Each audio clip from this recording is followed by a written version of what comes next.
성경이 총 66권이 있습니다. 근데 그 66권 성경 중에서 가장 짧은 성경 중 하나인 또 가장 어떻게 보면 등한시 되는 성경 중 하나가 바로 저희가 방금 읽었던 이 유다서 말씀입니다. 그 이유가 여러 가지가 있을 수 있는데 그 내용 자체도 전혀 쉽지는 않고 또 그 내용이 베드로 후서 2장과 조금 반복되는 것도 있고, 근데 가장 큰 이유는 아마 이 유다서라고 하는 그 이름 때문에 저희가 조금 알게 모르게 거부감이 일단은 드는 것 같습니다. 저희가 유다라 하면은 일단 기본 인식이 그렇게 좋지는 않습니다. 근데 처음부터 이 유다라고 하는 이름이 그렇게 나쁜 이름만은 아닙니다. 이 영어 성경을 보면은 유다서가 주드라고 되어 있습니다. 주드. 근데 사실 이 주드라고 하는 이름이 주다스, 유다랑 동일한 이름입니다. 그래서 사실 한국말 성경이 조금 더 이제 원어랑 가까운 것인데, 이것은 구약 성경의 주다, 유다라에서 이제 발생된 그러한 동일한 이름입니다. 제가 창세기 말씀을 새벽마다 묵상하기 때문에 잘 이제 기억하겠지만은 이 야곱의 사랑을 받지 못한 레아가 야곱의 사랑을 받기 위해서 계속적으로 아들들을 낳습니다. 그래서 한 명 한 명 아들을 낳을 때마다 그 아들 이름을 지을 때마다 이제는 내가 내 남편에게 사랑을 받겠구나, 이제는 내 남편이 나를 좀 봐주겠구나 하는 그 마음으로 남편의 사랑을 정말 갈망하는 그 심정으로 아이들의 이름을 지었었는데, 근데 네 번째 아이를 낳았을 때는, 잉태했을 때는 아이 이름을 유다라고 지었습니다. 그 이름의 뜻이 찬송, praise입니다. 이제는 내가 여호와를 찬송하리로다. 그리고 놀랍게도 그 이름에서 이제 유다 지파, 거기서 나온 이제 저희가 잘 아는 인물이 다윗 왕이고, 그 다음에 거기서 이제 예수님의 계보까지 쭉 이어지게 됩니다. 그래서 구약 성경에서는 어떻게 보면 이 유다라고 하는 이름이 그렇게 나쁜 이름은 아닙니다. 그래서 신약 성경에서도 보편적으로 많이 사용되었던 흔한 그런 이름이었습니다. 그래서 신약 성경 안에서만 적어도 한 5명 정도가 유다라고 하는 이름을 갖고 있는 것을 볼 수가 있습니다. 네, 이 중에서 저희가 가장 잘 아는 인물이 바로 예수님을 팔았던 가롯 유다입니다. 가롯에서 온 유다. 그 다음에 또 예수님의 제자 중에서 다데오라고 하는 제자가 있었는데 그의 또 다른 이름이 유다였다라고 성경은 기록합니다. 그는 야고보의 아들이었고, 그래서 이 예수님의 12제자 안에서만도 이 유다라고 하는 이름을 가진 제자가 2명이나 있었습니다. 그래서 이 유다서를 과연 누가 기록했을까라고 하는 그 질문이 많은 성경학자들 사이에서 논쟁이 되는데, 근데 대부분 사람들은 이 유다서를 지은 사람이 가룟 유다도 아니고 또 사도 유다도 아니고 전혀 다른 인물이 있을 거라고 그렇게 주장을 합니다. 그 이유가 특히 오늘 17절을 보면은 이 유다서 17절에 사도들에 대해서 이야기를 하는데 18절에 보니까 그들이라고 하는 표현을 씁니다. 그 말은 뭐냐면 저자는 자신을 사도로 보고 있지 않다라고 하는 것입니다. 아마 자신이 사도였으면은 편지 앞부분에 이미 나는 사도라고 그렇게 밝혔을 텐데, 자기는 전혀 그런 이야기를 하지 않고 오히려 사도들이라면서 자기는 사도들 사이에 속하지 않는 것처럼 그렇게 이야기를 펼쳐 나갑니다.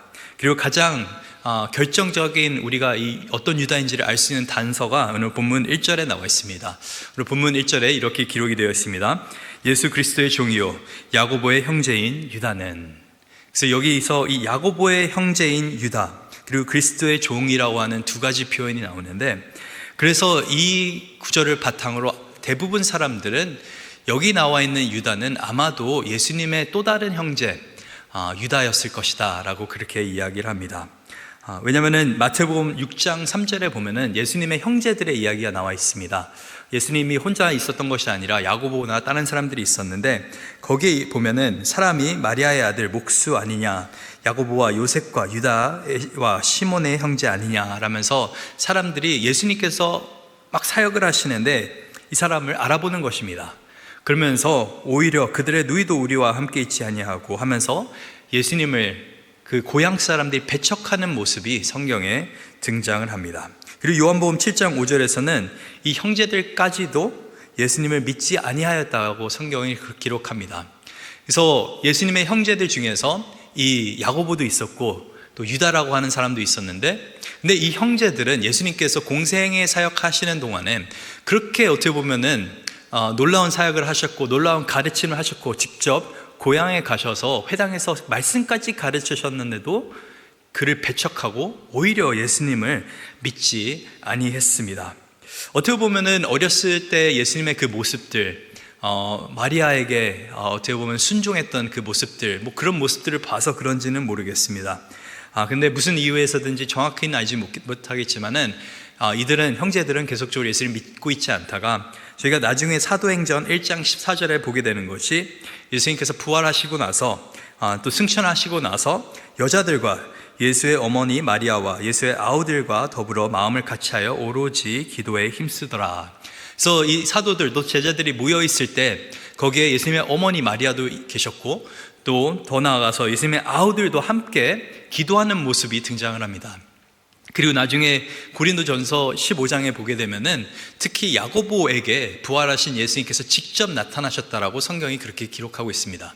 그래서 이 여러 가지를 유추해 보면은 아마도 예수님의 형제 중 한 명이었던 유다는 처음에는 예수님이 미쳤다 생각을 하고 예수님을 믿지 못하고 그렇게 살다가 부활하신 예수님을 경험하고 나서 자기 형 야고보와 함께 아마도 초대교회의 중요한 일원이 되지 않았을까라고 하는 그런 여러 가지 이제 상황들을 조합해 볼 수가 있는 것입니다. 그래서 오늘 본문을 기록하고 있는 이 유다라고 하는 인물은 예수님의 형제, 그리고 초대교회에 정말 중요한 역할을 했던 복음의 일꾼이었습니다. 이 사람은 이렇게 성경을 기록할 정도로 어느 정도 영향력이 있던 사람으로 보입니다. 근데 이런 상황 가운데서 이 유다가 하는 처음 이 고백이 너무나 놀랍습니다. 사실 저희는 조금만 누군가를 알면은 그걸 드러내기를 원합니다. 내가 조금만 지연이 있고 사람 좀 알면은 나 그 사람 아는데 하면서 이야기를 시작하는데, 그래서 예수님의 어떻게 보면 형제면은 처음에 도입부가 예수 그리스도의 형제요 유다는 뭐 이렇게 시작돼야 되는데, 근데 유다는 성경을 그렇게 시작하지 않고 이렇게 시작합니다. 예수 그리스도의 종이요, 예수 그리스도의 종이요 야고보의 형제인 유다. 충분히 자기 자신을 드러낼 수 있고 자기가 행한 것도 드러낼 수 있고 자기가 예수님과 이렇게 가까운 사이다라고 드러낼 수 있는데, 근데 오히려 이 유다는 자기를 예수님의 형제라 표현하지 않고 나는 철저한 예수님의 종입니다 라고 그렇게 고백합니다. 이걸 보면은 이 가족에게 전도할 때 우리가 늘 낙심이 될 때가 많고, 참 가족을 전도하는 게 가장 어려운 일 중 하나인데 예수님의 인생 가운데서도 처음에 형제들을 믿지 않았습니다. 근데 나중에 복음이 들어가고 사람이 변하게 되다 보니까 정말 거듭나서 하나님 나라를 귀하게 쓰였던 사람들이 있습니다. 이걸 보면서 우리가 참 소망을 품게 됩니다. 지금 복음을 거부하고 지금 복음에 대해서 무시하고 멸시한다 하더라도 우리가 계속적으로 기도하는 가운데서 정말 이들이 부활하신 예수님을 인격적으로 만나게 된다고 한다면은 그들의 인생 또한 완전히 달라질 수가 있다라고 하는 것입니다. 그래서 이렇게 어떻게 보면 이 유다라고 하는 그 인물, 저희가 많은 것을 알지는 못하지만은 하나님의 은혜로 이 사람은 완전히 새 사람이 되어서 이제는 예수님의 형제가 아닌 예수님의 종으로 그렇게 또 야고보라 하면은 초대교회 예루살렘 교회의 담임 목회자와 같은 그런 존재였습니다. 근데 이 사람과 함께 참 많은 일들을 하고 있었습니다. 그래서 이 유다서는 한 개인이 이제 이 여러 사람에게 쓴 그런 편지인데, 저희가 오늘 본문 1절 말씀 다시 한번 한 목소리로 한번 읽도록 하겠습니다. 함께 읽겠습니다. 예수 그리스도의 종이요 야고보의 형제인 유다는 부르심을 받은 자 곧 하나님 아버지 안에서 사랑을 얻고 예수 그리스도를 위하여 지키심을 받은 자들에게 편지하노라. 이게 또 놀라운 게, 유다는 개인에 대해서 이야기하면서는 나는 그냥 예수님의 종이다라고 고백하는데, 근데 유다가 지금 개인이 아닌 믿는 자들에게 편지를 쓰고 있습니다. 그래서 일반 서신이라고 하는데 특정 받는 사람이 없고 일반적으로 성도들한테 쓰는 편지를 일반 서신이라고 합니다. 그런데 이 사람들, 그냥 믿는 사람들에 대해서 이야기할 때 세 가지 표현을 합니다. 첫 번째 표현이 이 사람들은 모두 다 called, 부르심을 받은 사람들이다. 이 믿는 사람들은 그냥 우연히 어쩌다가 예수님 믿는 사람이 아니라 다 하나같이 하나님의 부르심을 받은 사람입니다. Those who are called. 저희도 마찬가지입니다. 저희도 인생 가운데 참 우연하게 하나님을 믿었다 생각하고 정말 어쩌다가 믿었다고 생각하지만은 하나님의 놀라운 계획과 섭리 속에서 우리는 정말 하나님의 은혜로 하나님께 콜링을 받은 하나님의 구원의 은혜를 잊게 된 그런 사람들입니다. 네, 두 번째로 성경이 이야기하는 것이 부르심 받은 자 곧 하나님 아버지 안에서 사랑을 얻고, 두 번째는 우리가 그냥 부름 받은 정도의 존재가 아니라 하나님 아버지의 사랑을 받는 존재라는 것입니다. 이 하나님 아버지의 사랑이 얼마나 놀랍냐면은 하나님의 사랑은 영원 전부터 존재했습니다. 하나님 자체가 사랑이십니다. 하나님은 단 한 번도 그 하나님의 속성 안에서 아버지, 성부 하나님, 성자 하나님, 성령님께서 그 사랑의 공동체 관계 속에서 단 한 번도 그 사랑의 관계가 흔들린 적이 없는데, 근데 그 사랑 안에 우리가 거한다라고 하는 놀라운 약속이 오늘 성경 안에 들어있는 것입니다. 우리는 놀라운 사랑을 입은 사람들, 놀라운 부르심을 입은 사람들인 줄 믿습니다. 근데 마지막으로 하는 것이, 얘기하는 것이 예수 그리스도를 위하여 지키심을 받은 자들에게 편지하노라. 그래서 믿는 자들은 하나님의 은혜로 부르심을 받은 존재들이고 하나님의 사랑 안에 거하는 사람들이고, 예수님께서 다시 오실 때까지 반드시 예수님께서 지켜주실, 또 예수님을 위해서 지킴을 받을 존재라는 것입니다. 저희가 계속적으로 어떻게 보면 우리의 삶의 모든 것을 지키려고 너무나 노력을 합니다. 우리의 재산을 지키려고, 우리의 명예를 지키려고, 우리의 가족을 지키려고 수없이 많은 노력을 하는데 결국에 우리의 인생을 책임져 주시는 분은 여호와 하나님이신 줄 믿습니다. 예수 그리스도를 위하여서 또 예수님을 인하여서 너희가 지킴을 받았노라. 이게 사실 저는 이 유다서 말씀을 묵상하면서 사실 이 서론 부분은 그냥 뭐 가볍게 넘어가면 되겠다 생각했는데, 근데 이 구절이 생각하면 생각할수록 잘 이해가 되지 않는 겁니다. 왜냐하면은 저의 인생 가운데는 내가 정말 보잘것없는 사람 같아 보이고, 내가 정말 걱정할 게 많이 있는 것 같은 사람 같아 보이고, 내가 정말 참 부족한 것 같지만은 그는 하나님께서 말씀 가운데서 나에게 말씀해 주시는 것은 너는 예수 그리스도 안에서 너는 부름받은 존재야, 너는 사랑받는 존재야, 그리고 너는 내가 반드시 지켜줄 그런 존재야 라고 오늘 다시 한번 우리에게 말씀하고 계시는 것입니다. 이 정체성이 절대로 흔들려서는 안 됩니다. 저희는 자꾸 우리가 얼마나 갖고 있느냐, 우리가 어떤 차를 타고 다니냐, 우리의 직장이 뭐냐, 자꾸 우리가 하는 것과 우리가 가진 것에서 우리의 정체성을 찾으려고 하는데, 근데 복음 안에서 우리는 예수 그리스도 안에서 우리의 참된 정체성을 알고 깨닫게 되고 누리게 되는 것입니다. 그래서 이 당시에 이 사람들이 정확하게 어떤 상황에 있었는지는 모르겠습니다. 근데 분명한 것은 초대교회 상황이 그렇게 쉬운 상황은 아니었습니다. 왜냐하면은 정말 이 새로운 종교라고 할 수도 있죠. 사람들이 그토록 예수님을 정말 이해하지 못하고 복음의 그 역사를 이해하지 못하고 있을 그때 정말 어렵게 이 사람들은 가족도 떠나보내고 친구들도 떠나보내면서 믿음을 지키고 하고 있는데, 그렇게 모든 것을 포기하고 잃고 그렇게 살아가고 있는데 하나님께서 내가 널 사랑하고 내가 널 불렀고 내가 널 지켜줄 거야 라고 지금 약속하고 계시는 것입니다. 그러면서 2절에 더욱더 유다가 이제 이 믿는 자들을 위해서 기도합니다. 긍휼과 평강과 사랑이 너에게 더욱 많을지어다. 긍휼, 너희가 부르심을 받은 것 자체가 긍휼인데 이게 너희 안에 더욱더 커지기를 원하노라. 평강, 너희가 지킴을 받고 있기 때문에 너희 가운데 평강이 있는데 이게 더욱더 커져가기를 바라노라. 그리고 너희 안에 이 놀라운 사랑, 너희가 하나님의 아버지의 사랑 안에 거하고 있는데 그 사랑 또한 더욱더 커져가기를 기도하고 있다라고 하는 것입니다. 그래서 mercy, peace, love, 정말 이 여러 가지 것들은 계속적으로 우리 안에 거하는 것이기도 하지만 우리가 늘 삶 가운데서 이것들이 더욱더 충만한 은혜로 우리 삶 가운데 임할 수 있기를 간절히 소망합니다. 그러면 도대체 왜 이제 유다서를 기록했는가? 이제 그 기록한 이유에 대해서 3절과 4절에 이제 나오게 되는데, 우리 3절 말씀 한 목소리 한번 읽도록 하겠습니다. 사랑하는 자들아, 우리가 일반으로 받은 구원에 관하여 내가 너에게 편지하려는 생각이 간절한 차에 성도에게 단번에 주신 믿음의 도를 위하여 힘써 싸우라는 편지로 너희를 권하여야 할 필요를 느꼈노니. 원래는 이 유다라고 하는 사람이 편지를 작성할 때 그냥 일반적인 구원에 대한 내용을 이야기하려고 했습니다. 성도들을 격려하기 위해서, 또 좀 더 분명한 복음에 대한 가르침을 전하기 위해서 일반적인 내용을 적으려고 했으나, 여기서 말하는 것이 갑자기 내 마음에 들었던 생각이 성도에게 단 한 번 주신 믿음의 도를 위하여 힘써 싸우라고 편지 안에 너희에게 권한다. 이게 유다서의 주제 말씀입니다. 복음을, 또 믿음의 도를 위하여 힘써 싸워라. 참 희한한 말이죠.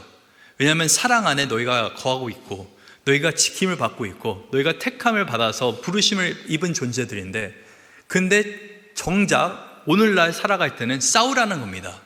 그냥 싸우라는 것이 아니라 힘써 싸우라고 그렇게 말씀하고 계시는 것입니다. 무엇을 위해서요? 믿음의 도를 위해서, 복음을 위해서, 하나님의 그 말씀을 위해서 힘써 싸우라고 하는 것입니다. 여기서 힘써 싸우라고 하는 이 동사는 영어로 contend라고 하는데, 이 마치 운동선수가 운동 경기에 임할 때 상대방을 무너뜨리기 위해서 정말 인내하고 노력하고 참아내면서 씨름하는 그 모습이 지금 힘써 싸우는 모습인 것입니다.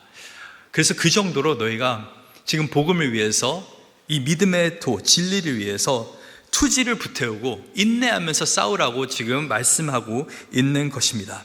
그냥 믿음으로 싸우라고 하는 것이 아니라 믿음을 지키기 위해서, 진리를 지키기 위해서 싸우라는 것입니다. 많은 사람들이 이 교회 안에 분쟁이 있으면은, 또 어떻게 보면은 좀 논쟁이 있으면은 바로 부정적으로 볼 때가 많이 있습니다. 물론 교회 안에 하나됨이 분명히 있어야 됩니다. 근데 교회 공동체라고 하는 것은 항상 정말 다양한 사람들이 모여 있는 곳이기 때문에 의견의 차이는 분명히 존재할 수밖에 없는 것이고, 또 다툼이 분명히 있을 수밖에 없는 것입니다. 제가 이제 많은 부부들을 이렇게 상담해 보지는 못했지만은 보통 이 결혼 예비 상담을 할 때 하는 몇 가지 질문들이 있습니다. 그 중에 하나 질문이 가장 크게 한번 싸워본 적이 언제냐라고 질문합니다. 무엇 때문에 싸웠냐, 또 어떻게 싸웠냐, 둘 간의 관계를, 이제 이 커플의 관계를 조금 파악하기 위해서 그런 질문합니다. 근데 대부분 커플들이 어떻게 대답을 하냐면은 저희는 아직까지 싸우지 않았습니다 라고 대답합니다. 특히 이 부부들이 우리는 서로 사이가 너무 좋습니다, 단 한 번도 우리는 다퉈본 적이 없습니다 라고 하는 것은, 물론 그 둘 사이가 너무나 좋아서 그런 걸 수도 있지만은 대부분의 경우 싸우지 않는 이유는 가깝지 않기 때문에 싸우지 않는 것입니다. 우리가 길 가다가 남 보고 싸우지는 않습니다. 거리가 있으면 싸움 자체를 하지 않습니다. 대부분 우리가 싸우는 사람들은 어떤 사람들이냐?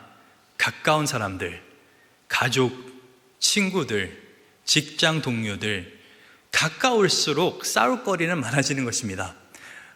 그 말은 뭐냐면은, 이 가까워질수록 싸움은 불가피하게 할 수밖에 없는데, 왜냐하면은 의견의 차이가 있고 생각의 차이가 있기 때문에 그렇습니다. 다양한 사람들이 같이 의견을 모아서 일을 진행하려고 하니까 당연히 의견의 차이가 있는데, 건강한 공동체는 싸움이 없는 공동체가 아니라 건강하게 싸울 줄 아는 공동체입니다. 건강하게 의견을 나눌 수 있고, 건강하게 생각을 나눌 수 있고, 결국에는 건강하게 서로의 차이를 이해하면서 올바른 문제 해결을 할 수 있는 것이 바로 건강한 관계인 것입니다. 그래서 건강한 부부는 아예 싸우지 않는 부부가 아니라, 정말 어떤 의견 충돌이 있어도 함께 믿음으로 기도하는 가운데, 서로를 또 이렇게 격려하는 가운데, 또 서로를 이렇게 존중하는 가운데서 싸우는 것이 건강한 관계인 줄 믿습니다. 교회도 마찬가지입니다. 저희 안에 다양한 생각들이 있고 다양한 경험들이 있기 때문에 여러 가지 의견들이 갈라질 수밖에 없고, 우리의 생각의 차이가 있을 수밖에 없습니다. 우리가 이런 어떻게 보면 이상적인 교회를 꿈꾸면서 아예 내 의견은 내서는 안 돼, 저건 분명히 잘못된 것 같은데 아예 생각은 저걸 생각하지 말아야지, 이렇게 하는 경우가 있는데, 잘못된 것은 잘못됐다고 우리가 분명히 얘기할 수 있어야 되는 줄 믿습니다. 물론 우리가 이렇게 이야기할 때 그냥 싸우려고 논쟁할 거리를 찾는 것이 아니라 겸손하게 하나님께서 또 지으신 그 질서대로 우리가 문제 해결해야 되는 것은 분명합니다. 문제가 있을 때는 정말 이 마태복음 18장에서 이야기하듯이 누가 나에게 죄를 졌다고 한다면 그 사람한테 먼저 구하고, 그래도 마음을 듣지 않으면 다른 사람 한 명 더 데리고 와서 또 문제 해결하려고 하고, 또 더 말을 듣지 않으면 또 한 사람 데리고 와서 문제 해결하려고 하고, 그러다가 교회 앞에서 또 리더들에게도 이렇게 말을 하고, 여러 가지 하나님께서 정하신 질서 안에서 문제를 지혜롭게 해결해야 되는 줄 믿습니다. 이렇게 이야기하는 이유가, 오늘 유다서 말씀을 보니까 진리를 위해서 너희는 싸워야 된다고 그렇게 말하고 있습니다. 진리에 관해서는 만약에 누군가가 정말 말도 안 되는, 진리와는 상반되는 이야기를 한다면은, 그것은 내가 가만히 있는다고 한다면은, 조용히 있는다고 한다면 전혀 득이 되는 게 아니라고 하는 것입니다. 물론 그 사람을 그 자리에서 공격할 필요는 없죠. 하지만은 어떤 분이 예를 들면 복음에 대해서, 예수님에 대해서 정말 이상한 이야기를 하는데, 정말 복음과는 딴소리를 하는데 그걸 내가 가만히 보고 있다고 한다면은 교회의 공동체는 흔들리게 될 수밖에 없는 것입니다. 왜냐하면 교회는 복음을 전하는 공동체이자 복음을 지키는 공동체이기 때문에 그렇습니다. 그래서 너희의 믿음을 위해서 힘써 싸우라고, 복음을 지키기 위해서, 진리를 지키기 위해서 지금 힘써 싸우라고 성경이 기록합니다.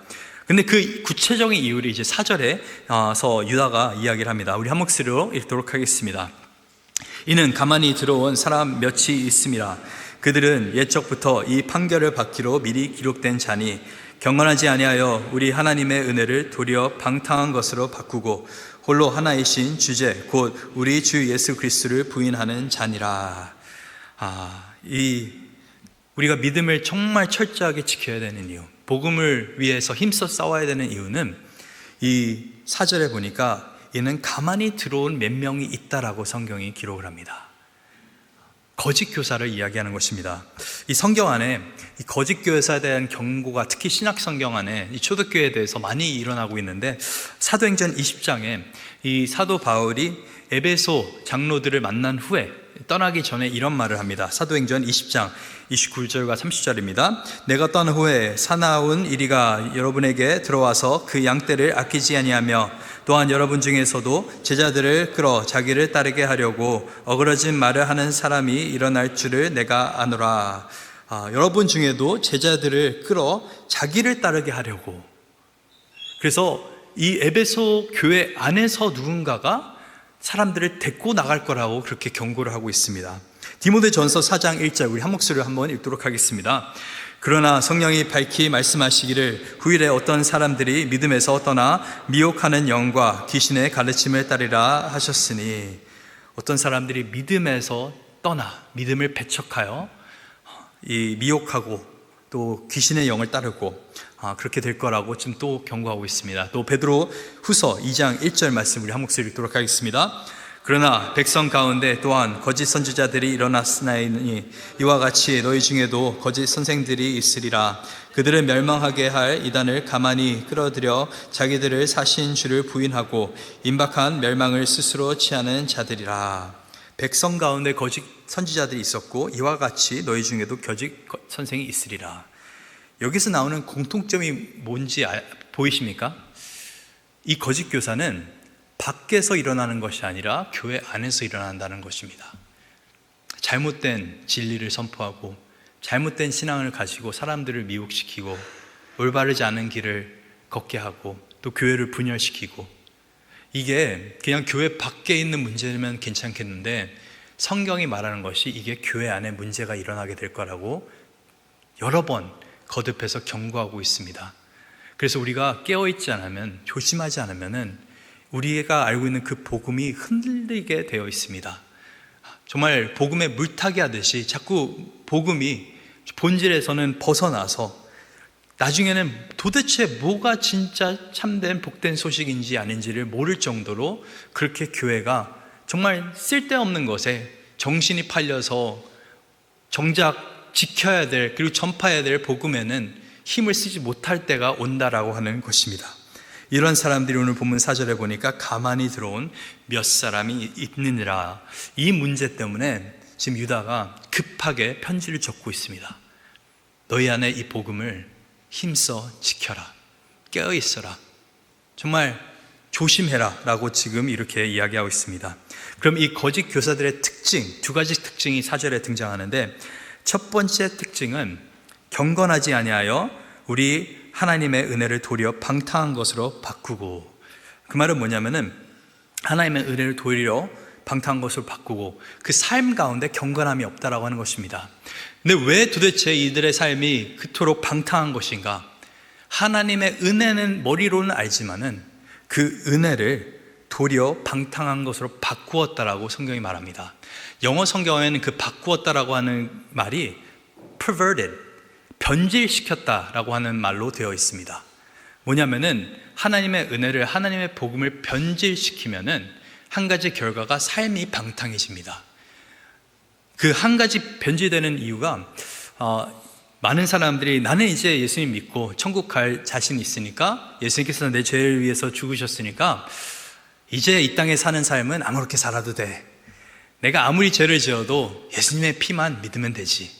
끝없이 나는 회개하면 돼. 아니, 나중에 이제 천국 그 문에 가서 하나님께 죄송하다고 하고 그냥 쓱 들어가면 되지. 정말 그렇게 어떻게 보면은 예수님의 그 은혜를, 그 값진 은혜를 값싸게 만들어서 자기가 방탕한 삶을 살 수밖에 없는 그 상황으로 만드는 사람들이 있다라고 하는 것입니다. 이 거짓 교사의 한 가지 특징이 잘못된 은혜에 대한 생각을 가지고 방탕한 삶을 산다라고 하는 것입니다. 그리고 두 번째 특징은 뭐냐면은 4절 후반부에 홀로 하나이신 주제 곧 우리 주 예수 그리스도를 부인하는 자니라. 이들은 예수님을 하나님의 아들로, 또 예수님을 좋은 선생으로, 또 예수님을 심지어는 구원자라고는 고백하는데, 그러니까 교회 안에 들어왔겠죠.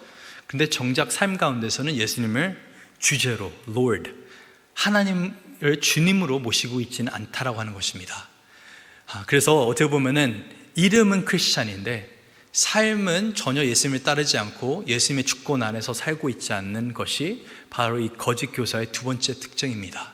첫 번째 특징은 그의 삶의 신앙이 무너져서 삶도 무너져 있는 그런 상황. 두 번째는 전혀 예수님을 주님으로 인정하지 않는 삶 속의 모습. 그 모습 때문에 이 거짓 교사들이 계속적으로 사람들을 정말 유혹하면서 바르지 않는 길로 자꾸 인도하는 것입니다. 그래서 오늘 본문을 통해서 우리가 어떤 것들을 느끼게 됩니까? 첫 번째는 교회 공동체는 복음을 전할 임무가 있지만은 또 복음을 지킬 임무가 있다라고 하는 것입니다. 오늘 본문 말씀은 그냥 몇 명의 선지자나 몇 명의 목회자에게 주어진 말씀이 아닙니다. 어떤 사람들에게 주어진 말씀입니까? 하나님께 택함을 받고 하나님 안에, 사랑 안에 거하고 또 하나님으로부터 지킴을 받아서 정말 예수님을 위해서 지킴받는 그 존재들, 모든 믿는 자들에게 지금 권면하고 있는 그런 말입니다. 그 말은 뭐냐면 우리가 다 함께 열심으로 복음에 대해서 열정을 가지고 전하고 지킬 때 우리의 삶 가운데, 또 우리의 교회 공동체 가운데 진리는 올바르게 서 있게 되는 것입니다. 우리가 계속적으로 정말 복음을 전해야 되는 이유, 저희가 지금 곧 있으면 새생명 전도 축제가 있습니다. 어떤 분들은 야, 도대체 이렇게 참 힘들게 뭐 이렇게까지 하나, 여러 가지 삶 바쁜데, 물론 우리가 영혼 구원하는 가운데서 더 한 사람이라도 더 구원을 얻기 위해서 정말 그리스도께 인도하기 위해서 이걸 하는 것입니다. 근데 이 가운데서 이렇게 전도를 하다 보면은 한 가지 우리 가운데 유익이 되는 것은 뭐냐면, 우리가 복음을 전하고자 할 때 우리 안에 먼저 복음의 진리가 올바르게 서 있어야 되는 것입니다. 복음을 전할 때 내가 먼저 하나님 앞에 올바르게 서 있지 않으면은 다른 사람에게 어떻게 예수님을 믿으라고 전할 수 있겠습니까? 그래서 어떻게 보면 복음을 전하는 것 자체가 다른 사람에게만 유익이 되는 것이 아니라 나의 영혼에게도 정말 유익이 되는 것입니다. 그래서 우리 유스 아이들이 특히 물론 여러 가지 프로그램을 통해서 은혜를 많이 받지만 가장 많이 은혜 받는 프로그램이 뭐냐면은 국내 단기 선교 가는 것입니다. 근데 국내 단기 선교 가서 아이들이 다른 것 안 합니다. 이 복음을 어떻게 전하는지, 글 없는 전도책, 또 사형리 뭐 이런 거 가지고 어떻게 복음을 전하는지 그것만 달달달달 외워가지고 거리에 나가서 복음을 전하는데, 그리고 놀이터 같은 데 가서 또 파크 같은 데 가서 아이들에게 복음을 전하는데, 근데 왜 그 안에 놀라운 하나님의 역사심이 있냐면은 정말 다른 것 생각하지 않고 오로지 정말 복음만을 생각하고 있기 때문에 그 복음 안에서 아이들이 더욱더 견고하게 서 있게 되는 것입니다. 그래서 복음 안에 우리가 똑바르게 서 있게 된다고 한다면은 우리의 신앙은 흔들리지 않는 줄 믿습니다. 그래서 정말 우리가 복음을 전하는 자뿐만 아니라 복음을 지키는 자, 지키기 위해서는 반드시 복음에 대해서 정확하게 알아야 되는 줄 믿습니다. 계속적으로 내 안에 올바른 하나님의 말씀이 자리 잡아야 되는 줄 믿습니다. 우리가 디모데전서 3장 우리가 디모데전서 3장 15절에 이런 말씀이 있습니다. 한 목소리를 읽도록 하겠습니다. 만일 내가 지체하면 너로 하여금 하나님의 집에서 어떻게 행해야 할지를 알게 하려 함이니 이 집은 살아계신 하나님의 교회요 진리의 기둥과 터니라. 이 디모데전서는 사도 바울이 이제 에베소에서 갓 목회를 시작한 어린 목회자 디모데에게 준 편지입니다. 그래서 이 편지를 보면은 목회에 대한 기가 막힌 철학이 담겨져 있습니다. 어떻게 어떤 사람들이 감독자, 목회자가 되어야 되는지, 또 집사는 어떤 직분인 것인지, 또 어떻게 교회가 같이 활동해야 되는지 여러 가지 일들이 이렇게 나와 있는데, 근데 이렇게 자세하게 사도 바울이 전하는 그 이유가 디모데전서 3장 15절에 나와 있는 것입니다. 교회는 하나님의 교회요 진리의 기둥이라. 진리의 기둥과 터라.